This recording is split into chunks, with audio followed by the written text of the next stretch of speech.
Hi, and welcome to this episode of The Forge. I'm Matt Pierce, your host. We've got a fantastic show all about education, so if you're a teacher, you know teachers, you're going to want them to see this episode. We're going to be talking with James Gill. He works up in Vancouver, Canada with a school. He's doing some really cool stuff with professional development for teachers.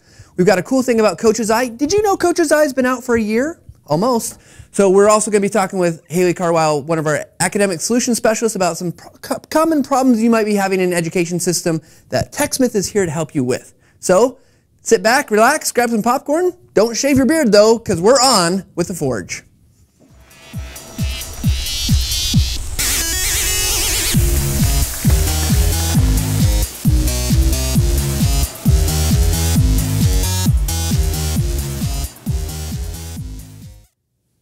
All right, thanks everybody for joining us. If you're interested in following along on Twitter, we're using hashtag TSCForge. Of course, you can always follow the chat on the live stream right below if you're watching live. A couple things we want to make you aware of. Next episode in December, we're going to be doing the Screenchamp Award finals. It's going to be awesome. Our judges are going to be here. We're going to be talking about some of the great screencasts we received from you guys. So tune in December. And also, we're going to be doing the live voting starting November 19th. So pay attention, wait for that. We'll send out all the information you need to know. All right, I'm very happy to introduce our guest today, James Gill. James, welcome to the show and welcome to The Forge. So happy to have you here. Hi, Matt. Thanks for having me. Appreciate being on. So James, to help our audience know a little bit about you and where you're coming from, give us a little bit of background on what you're doing up there. Can we call it the Great White North? Is that okay? Well, you could call it the Great North. It's not looking too white. In fact, our weather here in Coquitlam, which is just outside Vancouver, it's sunny and no, not too bad. I was wearing my sunglasses into work today. No snow on the ground just yet. So, well, we will be jealous because it's cold awesome here. So, you know, you'll take your warmth. We'll keep it cold. So James, I understand you work actually at a pretty big school district. Yeah, well, in the Coquitlam School District, we're the third largest district in the province. We have about 30,000 students and somewhere around 1,900 teachers in our district. And so what is, I mean, that's a lot, 30,000 students. To me, that just seems huge. So what's your role working with teachers and with students?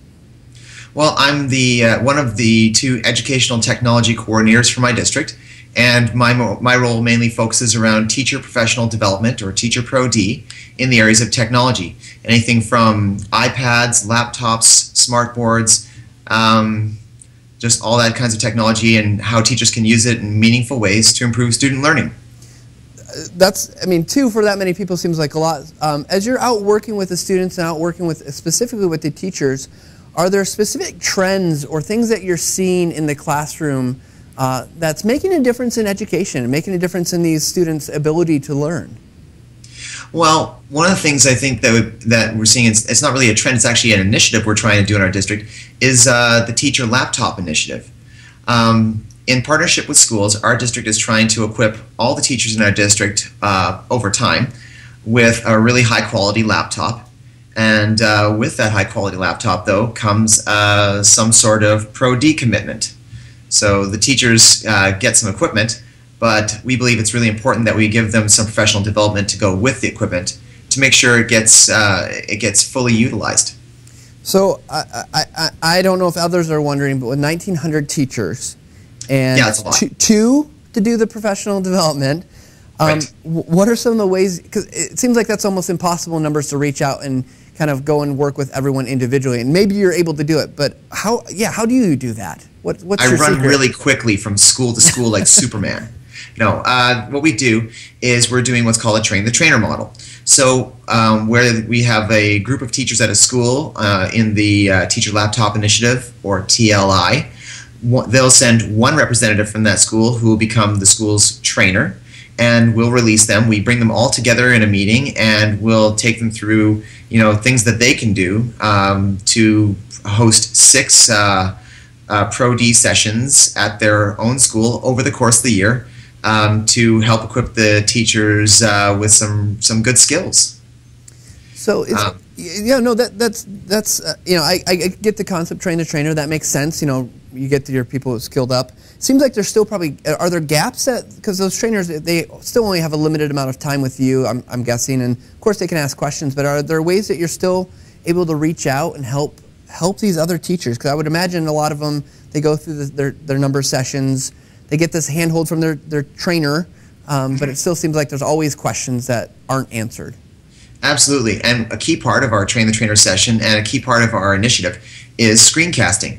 So what we've done is we've created one central website where we're storing videos, and when the trainers come to our training sessions, we show them, how to help your teachers in a meeting first do some sort of self-assessment, but then they go directly to the site and then they can use whatever screencast or video will best help those teachers. And the teachers themselves, after they've done a self-assessment, know kind of what they need.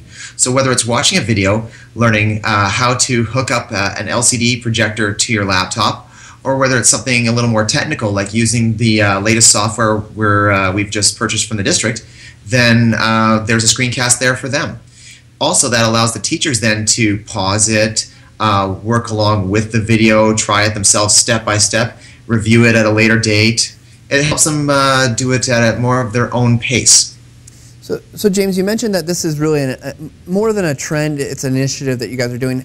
Have you been able to deploy any of those screencasts yet so far? And if so, I'm wondering what's the teachers' reactions to using that versus, again, having you there or their in-school trainer? Well, we're up to just under 700 laptops now, and we're in year 2. So I think we're making pretty good progress. And at my last Train the Trainer session, I got some feedback and even saw some feedback on Twitter from people on their Pro-D or professional development days saying, hey, I'm learning about how to do X from watching a screencast. So I think that it's definitely going to become a core part of professional development. I think it is already a core part of professional development in our district. So one of the, a lot of the people that I think will view this are probably interested in how you're doing this, and I guess are there tips or things that you would want to tell them, like, hey, to make a really good screencast, especially for teachers to watch, are there things that you found to be particularly helpful? Yeah, absolutely. But for me, I've been screencasting for a while, and it's been kind of learning through my own experience and learning through discovery. But here's a few things that that I found successful. Length. I keep my screencast to 5 minutes. If it goes over 5 minutes, I do my best to edit it to keep it under 5 minutes. I found that 5 minutes of screencasting is worth about half an hour of face-to-face time. Other things that might be helpful are kind of creating a consistent theme. So I use consistent fonts, and I use consistent kind of call-outs, and I use consistent starting and endings. So that just kind of creates that sense of familiarity when teachers are watching that screencast. Very cool. Now, I know you guys are deploying a lot of Snagit with using some of the video capture in there. Yeah, we just bought a district-wide license, and I'm on a mission to try and get it on every district computer. So that's, well, first of all, thank you, and it is fantastic that you guys are doing that. But beyond that, what I'm really interested in, how do you think that changes the dynamic with teachers and students? I get the professional development side, but it seems like there's an opportunity there in the classroom to have a play that affects how the kids are learning as well. Absolutely. And one of the things that I'm kind of hoping for, my purpose in professional development is to improve student learning in our district. Just the route I'm taking is to improve student learning by working with teachers and empowering them to use technology.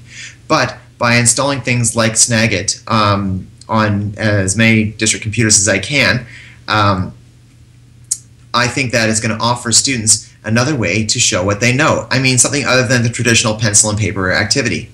It allows those quiet students to have a voice because they can record stuff in quiet places and then share it with their peers. It allows people to get things right. It's just another alternative way for students to show what they know. So I think it's quite powerful that way. I just kind of anecdotally here as I think about this. My oldest son is 11 years old, and he's gotten his reading scores back. And he's a great reader. He reads all the time. He loves reading. But the test he's doing is an out loud, can you read this out loud? And it's timed, and he feels he gets stressed, and he struggles with that. And I wonder if helping students if you're foreseeing it would help someone like him, who he could record his reading. You get the same kind of effect, but maybe not so much pressure of having kids in the room listening to him, feeling that same thing. Is that kind of what you're thinking, those types of assessments versus paper or pencil or other things? Sure, and it's not just assessments. I mean, when Sure. you give kids a greater range of tools to use and say, you choose how to show me what you know. I'm the teacher, I know the curriculum, and I know the curriculum when I see it. So whether you turn it into me in the form of like, a picture, or whether you wrap it, or whether you're doing it in the form of a screencast, I'm going to see you representing your knowledge. And that's what really, really matters. This might be really, really engaging and motivating for students too. They might go over what they're learning and rehearse it and do it over and over again to really get it right, and feel some real pride about what they're turning in. Whereas if they're not given choice about their assignments, and I'm not saying you can always offer choice, Sure, but when you can offer choice, I think you also might see students taking greater pride in their work. Yeah, it seems like you mentioned the kind of the repetition if they're trying to perfect it. It seems like there's lots of learning that simply is repetition, right? You have to go through it before it sinks in. Yeah, whereas maybe if you're just writing Absolutely. an essay. I find that to be true when I make screencasts about software. I go, oh, I didn't do that right, and I have to it's useful for my learning too. So I want to take a little bit of another turn here as we get close to the end of our time. So in the States, and especially at TechSmith, we hear a lot about flipping the classroom and this ability of using time differently in the class, but using videos to help supplement. So when the kids go home, maybe they're focused on doing that versus the lecture in the class. How do you see what you guys are doing playing into that, and is that something that is on your guys' radar of what you're doing or hope to do? Well, as a coordinator, I don't have an enrolling class, but every summer I get my fix with working with students in a summer school program. I get 1 month, 20 lessons with kids in grade 9, and this year I experimented a little bit with flipping some lessons. I didn't flip the whole course, so I decided, I just wanted to dip a toe, if you will, and give it a try. And some of my students, I said to them, okay, would you guys be willing to watch a screencast? If so, how long? So I got some feedback from them, created the screencast, and checked the next day. Well, these are kids who have failed grade 9 science, so they're struggling students. And when I asked how many went to the website and watched the video, and 66% of them had. Now, when I reported that to some of my colleagues, they all looked at me and thought, oh, that's not very good. 66, that means one-third of your class did not, do their homework and watch the screencast at home. They didn't come prepared for the lesson. And I said, yeah, but if you consider that only 10 to 15% were doing their homework, 66% is a great improvement. Right. Later next week, I'm also going to be going and visiting with some other teachers who are experimenting with flipping their classroom. And I'll be using things like Twitter to try and connect those teachers with other teachers who are flipping their classrooms, so they don't have to start from square one. They can build a network of support. So that actually leads to a great question, James, because I'm guessing that you yourself are wanting to get help. If you're going to help these teachers, how would someone get connected with you if they want to hear more about your story or learn from what you're doing, or even share their ideas of how they think you could, use the technology to even improve? What's the best way? Well, I'm on Twitter. My Twitter handle is JAGILL, J-A-Gill. And I would love to connect with educators all around the world when it comes to issues of using educational technology to change the way we teach. So hopefully I'll meet some new people as a result of this today and get some new ideas, and I'm happy to share anything I have with anybody out there too. Fantastic. Well, James, we want to thank you for taking your time to chat with us today. It's amazing what you're doing up there. I can't imagine 1,900 teachers, 30,000 students that you're helping improve their ability to learn. So congratulations to you. That's just a fantastic, and thank you for spending some time talking with us. We're going to take we're not going to really take a break. We're going to go to our next segment with Coach's Eye, talking about how mobile technology is really changing the landscape for what we do. So we'll be right back with that. And again, thanks to James Gill for spending some time with us. Thanks for having me, Matt.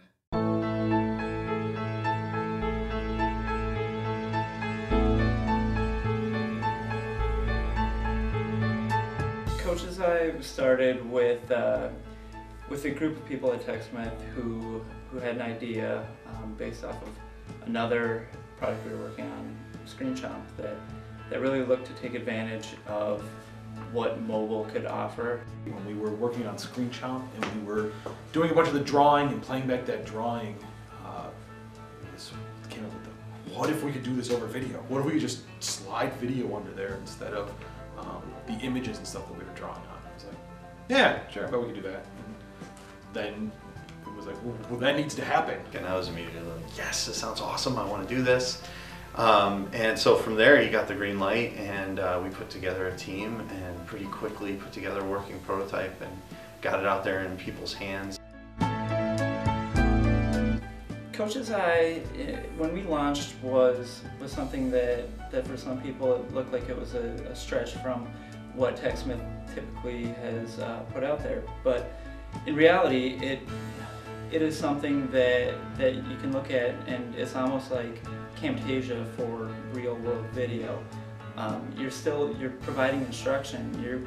What you're doing is you're creating these videos to make people understand, process, how to do something better, how to improve their overall performance. So it really shows off what TechSmith is about in terms of sharing your knowledge and helping other people out. Coaches are definitely excited about it, so we're seeing a lot of interest and excitement in that area, but we're also seeing all kinds of new uses for Coach's Eye. The favorite one that I ran across is I have some relatives who are in veterinary science, and they told me that dog trainers are really interested in the technology. The biggest thing that we've learned from it and what we've seen is that it really shortens the feedback loop. It allows people to not only provide the verbal feedback, but also have the visual with the video. You can walk right over to them and say, hey, see how you didn't, the angle was wrong here or there? Try focusing on that and try it one more time. And they can go and you can record that one and be like, yeah, see, you did way better. And then suddenly you shortened into like 5 minutes what would have previously taken weeks to be able to get that across to somebody. So it's shortening the loop of learning quite a bit. We get a lot of feedback from coaches that say, I keep telling this athlete or that athlete that they're doing this, they need to change this. Sometimes they don't believe me, but now I can actually show them, and it's very clear, and they get it right away. One thing that I really want to see us improve in Coach's Eye is the ability to let people find other people who are just as passionate as they are about self-improvement and help them connect and teach each other and critique each other and take their game to the next level. One of the things we're hoping to do with Coach's Eye is not just have it be a tool, but also have it create a community.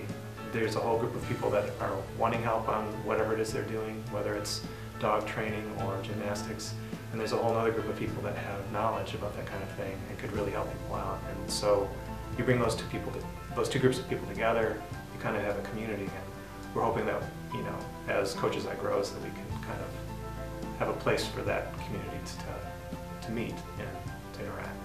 The future for Coach's Eye is definitely tied into mobile, and that makes it an exciting thing because it's always changing.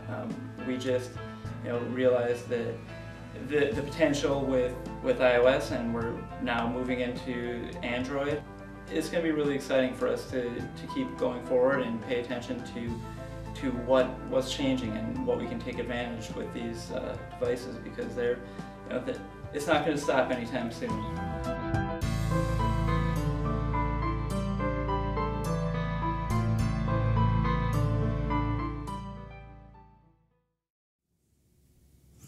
All right. Thanks to the Coach's Eye team for taking a bit of time to talk with us. We want to just point something out real quick. We'll have guys pull up our screen here. If you're a fan of Coach's Eye, you can use it for a lot of things more than just coaching. They are actually doing something. If they get 5,000 likes on their Facebook page, they're going to give $5,000 to charity for Movember. So that's why the beard, right? We're going to grow them all out. We're all going to have big beards and shave down to just a mustache. It should be great fun. But go out and like their Facebook page. Find out more about Coach's Eye if you don't already know about it for Android or iOS devices. All right, moving on. We got our next guest, Haley Carwile from our academic solution team is here to join us. And we're going to be talking about some problems that sometimes teachers face in the classroom and how some of our products and things that we do at TechSmith might be helpful to them. Let me just go ahead and pull this up here real quick so we have our place to talk about. So Haley, welcome. Thank you very much. Thanks for joining us on The Forge. So first of all, tell us a little bit about what, I say this word, academic solution team. It sounds, what's that?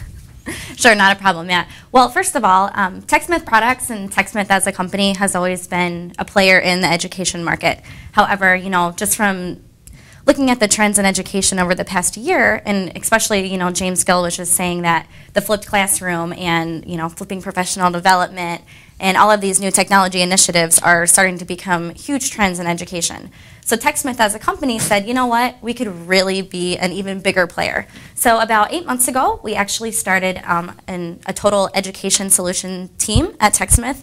We have customer solution engineers, we have a sales team, we have a marketing team, and together we have really just dove into this market and we're seeing great results. And it seems like a lot of what you guys are trying to do is exactly what we're talking about today, is how can we help you viewer educators, to be better, right? Absolutely. And we've done a lot of research. We've traveled around the country, even out of the country, to really talk to educators and just kind of pick out the pain points that teachers are experiencing every day. And not just teachers, but students as well. We're here to not only help teachers, but also to help students. So what we've done is we've kind of come up with different problem statements that K through 12 educators face, but not just K through 12. We focus on all everybody in the education world, so from K through 12 all the way to higher ed.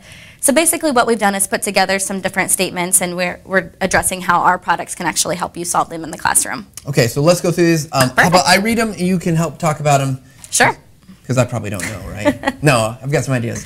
So your feedback is boring and your handwriting is terrible. So sometimes is this talking about the teachers, right? That yes, sometimes absolutely. Kids can't read what their teachers are writing. Absolutely. I remember looking back on my own, school experience from elementary to college, and I would spend all this time writing term papers, and I would come back and unfortunately there'd be lots of, red marks and different comments from the teacher. And sometimes you'd go back and you'd say, I have absolutely no idea what this teacher is trying to tell me. So you can actually use our products. Jing and Snagit are two really great, easy tools for teachers to use. And they can actually pull up students' assignments right on their computer and give video feedback. I actually met a teacher last year at STEM Tech Conference who teaches a business development course at a community college. And she has every student write a resume every single semester. So basically what she does is she pulls up their resumes on her computer, and she'll actually go through and she will just talk to the student almost like they're sitting next to her, and she'll go over every aspect of the resume, and then she sends them a link to the video. The student has immediate feedback, and now they can actually have almost a conversation with the teacher, and they don't have to worry about all those red marks on your paper or all those, what is that trying to tell me? Absolutely. So, great. So teachers, you want to get around that? And hopefully I've never found that that's necessarily boring. It's more that I didn't understand what the teacher meant a lot of times. And I get frustrated by that. So let's move on to the next one.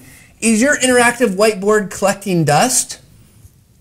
Maybe it is, right? Absolutely. You know what, Matt? This is actually one that we see quite often. A lot of schools over the past years, especially in K through 12, have really started to integrate technology in any way they can. And a lot of times they make very large initial investments where they spend, hundreds of thousands of dollars getting new technology and new whiteboards into their classroom. But, once you actually make the investment, how do you know the teachers are actually using them, or how can you actually make your investment worthwhile? So with our software, especially we've seen Camtasia Studio being used quite often with our whiteboards. The teacher can actually record anything that they do on their whiteboard and turn their content into a video for their students. And with our new Camtasia Studio 8, they can actually turn that into an interactive video with quizzing. So that's actually been great. And just so TechSmith as a company can really get into the teacher role, we actually just purchased our own whiteboard so that we can really see how our software can fit in with the education world. So the question is, how long does it take for ours to gather dust? It won't. Absolutely not. Right? No, that's great because again, I mentioned my kids earlier in the episode, and I know I've asked them, and it's in some ways for them, it's a lot of times it's a fancy projector, right? And I ask them, well, do you get to go write on it? And sometimes they do, and sometimes they don't. But I can see that's a big challenge because absolutely schools want to get the investment out of it. And I'll kind of use my own family as a plug too. My sister is actually a second grade teacher for the first time this year. And they actually integrated whiteboards into every classroom. Well, she's a new teacher. She just graduated college. she considers herself pretty tech savvy. But what about the teachers who have been teaching with a chalk and chalkboard for the past 30 years, you know? How do we get them to really use our software? Well, and use their whiteboard, actually. So our software, there aren't any extra steps. You just press the record button. They can go out about their day and record their lessons, and their students can access it whenever they want to. Very cool. It's great. Well, let's keep moving here. Sure. I didn't hear what you said, and my notes don't make sense. I wish I had a rewind button. So let me just say here, yeah, I might be that kid. Well, you know what, Matt, you're not the only one. I actually believe that I have really horrible handwriting, and I'll use my own college experience. You know, when you're a student, you have multiple different classes throughout the day, and you're sitting there in class trying to take in everything you possibly can. So you're sitting there scribbling notes. Well, what happens when you get home and you open your book and you say, what did I really write down? What does this mean? Yep. So when it comes time for, reviewing for a test, my notes don't make any sense. But what if teachers could actually record their lesson, put it up on, the school's LMS or their website, and I can actually go back, and students can actually go back every single night, and they're able to rewatch the lecture over again. So now when it comes time for a test, I'm not scrambling through your notes. You're not trying to figure out what the teacher actually said. You can actually go back and watch it again, and you can stop and play and fast forward and rewind, so that way you're getting everything out of the lesson. Yeah, actually, we have a school down the road from where TechSmith is at, and there was a teacher there. I know he said when he felt successful was when he knew the kids were in the hall on their iPads or iPods and stuff, and they were watching his lectures, Absolutely. in review. So pretty cool. Absolutely. Let's keep going here because we're getting short on time. Sure. I taught in the classroom. Now I have to teach online. Help! Sure. Well, going from some of our earlier problem statements that we talked about, those fit more into, I'd say, our K through 12 market. But we've really seen a growing trend in blending learning and online learning with community colleges and higher ed institutions. And a lot of teachers and professors have been teaching for a long time. And all of a sudden, their administration is saying, we're going to start going virtual. We're going to start having online courses. And now they say, well, how do I take my content that I use every day and get this online? So by using TechSmith software, they're able to record their interactive whiteboards. They're able to record their PowerPoint presentations. They're even, they can use a regular camera and record themselves standing up here like we are today. And that way they can host their content directly online, and the students actually feel like they're getting that personalized learning as they would if they were sitting in the classroom. Awesome. So a good way to get started, help you get through that kind of barrier that if you're not sure where to go. And of course, there are always lots of things you can do, but Absolutely. It sounds like a great way. I think we've reached, I feel like I missed one. I think I did miss one, right? Number 1, missed it. So, perfect. I was absent. Did I miss anything? Not on purpose, by the way. Well, I feel like a lot of teachers, they don't ever want to miss class because they realize that if they miss class, everyone else in the classroom does too. Right. So what if they could kind of replace the substitute teacher and put themselves back in the classroom when they can't be there? So with our software, they can actually, again, record anything that they would, have during their daily lecture, or they can do sub notes. That way the sub has, everything laid out for her or him in a video, and then nobody misses class. So there's no more, poor kids, I'm sorry, you can't tell the substitute teacher, that's not what we're working on. Exactly. They'll have a personalized video and personalized instructions directly from the teacher themselves. Fantastic.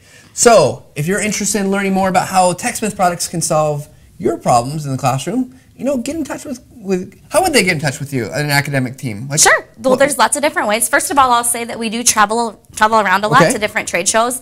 We're always up to coming to your school to, show you hands-on how we can help you.